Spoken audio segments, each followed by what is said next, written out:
Hello everyone. 11th English unit 5ல reported speech கொடுத்துருப்பாங்க இல்லையா, அதாவது direct speech and indirect speech உங்கள் புக்கில் கொடுத்துருப்பாங்க. ஸோ அதில் ரிப்போர்ட்டிங் வெர்ப்ஸ் சேஞ்ச் பண்ணுறது எப்படி அப்படின்னா, ஸ்டேட்மெண்ட்டுக்கு ரிப்போர்ட்டிங் வெர்ப்ஸ் இருக்கு இல்லையா, ஸோ அதை எப்படி சேஞ்ச் பண்ணணும் அப்படின்னா, டைரக்ட் ஸ்பீச்சில் சே அப்படின்னு இருக்குது அப்படின்னா இன்டைரக்ட் ஸ்பீச்லேயும் சேம் தான் வரும்.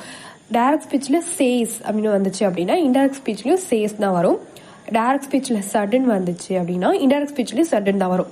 டைரக்ட் ஸ்பீச்சில் சட் டூன்னு இருந்தால் மட்டும்தான் இன்டைரக்ட் ஸ்பீச்சில் மாறும்பொழுது அது டோல்டாக மாறும். மற்றபடி ரிப்போர்ட்டிங் வெர்ப் சேம் தான். ஓகே, மற்ற எல்லாத்துக்கும் சேம் தான். இது வந்து ஸ்டேட்மெண்ட்டுக்கானது மட்டும்தான். நெக்ஸ்ட் இம்பார்ட்டன்ட் என்ன அப்படின்னா டென்ஸ் சேஞ்சஸ். அதாவது எப்போ டென்ஸ் வந்து சேஞ்ச் ஆகும் அப்படின்னா, ரிப்போர்ட்டிங் வெர்ப் இருக்கு இல்லையா, ரிப்போர்ட்டிங் வெர்ப்னா என்ன, சே, சட், டோல்ட், இதெல்லாம் தான் ரிப்போர்ட்டிங் வெர்ப். ஸோ அது பொறுத்து தான் ரிப்போர்ட்டிங் வெர்ப் பாஸ்ட் டென்ஸ்ல இருந்தால் மட்டும்தான் டென்ஸ் வந்து சேஞ்ச் ஆகும். ஓகேவா. ஸோ டைரக்ட் ஸ்பீச்சில் சிம்பிள் ப்ரெசென்ட் இருந்துச்சு அப்படின்னா இன்டைரக்ட் ஸ்பீச்லையும் சிம்பிள் பாஸ்ட் வரும். ஓகேவா.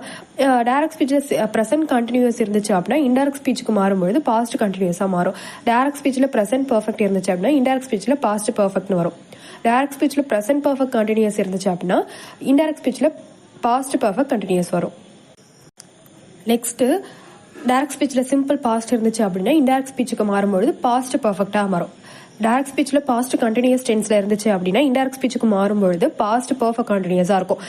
அடுத்து இருக்கக்கூடிய பாஸ்ட் பர்ஃபெக்டும் பாஸ்ட் பர்ஃபெக்ட் கண்டினியூஸும் தான் டென்ஸ் சேஞ்ச் ஆகாமல் டைரக்ட் ஸ்பீச்சில் பாஸ்ட் பர்ஃபெக்ட் இருந்துச்சு அப்படின்னா இன்டைரக்ட்லி என்ன வரும்னா பாஸ்ட் பர்ஃபெக்ட் தான் வரும்.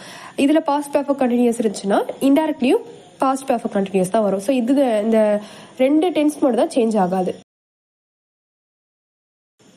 ஸ்டேட்மெண்ட்ல டைரக்ட் ஸ்பீச்லேருந்து இன்டைரக்ட் ஸ்பீச்சுக்கு மாறும்பொழுது நிறைய, இது மட்டும் இல்லை, நிறைய ரூல்ஸ் அண்ட் சேஞ்சஸ் இருக்கு. ஓகேவா. அது எல்லாமே சிம்பிளா நான் தமிழில் புரியுற மாதிரி உங்களுக்கு எக்ஸ்பிளைன் பண்ணி வீடியோ என்னுடைய கிராஸ்பிங் கிராமர் சேனல்ல போட்டிருக்கேன். அதில் உங்களுக்கு வேற ஏதாவது டவுட்ஸ் இருக்கு அப்படின்னா நீங்க அந்த வீடியோ பார்த்து நீங்க லேர்ன் பண்ணிக்கோங்க. அதனுடைய லிங்க் நான் டிஸ்கிரிப்ஷன்ல கொடுக்குறேன். Okay, thank you.